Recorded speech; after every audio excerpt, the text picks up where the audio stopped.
Hello, got a 2007 Ford Edge, and I'm working on the air conditioning system, but pretty much you got to take a lot of things apart.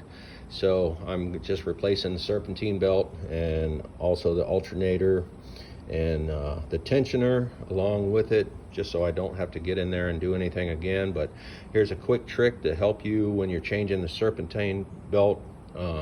And you can do it by yourself too. A lot of people need two people to work this, but Ford doesn't give you a whole lot of room on a lot of their vehicles. Let's see if I can get this video down here. You can't get your breaker bar in there to loosen the belt and move that tensioner over, unless you make a tool or something like that. I wanted to show you a quick way that you can do this and you don't need any help. And here we go.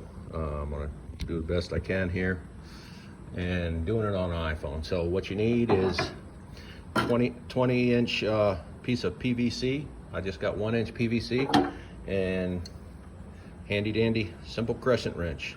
It's also like a 1 1/8 inch if you need that. And if you notice, the thing's square, so go ahead and put it on there. Put your PVC in there.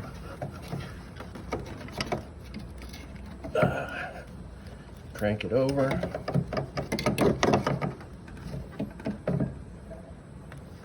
And then you're all set.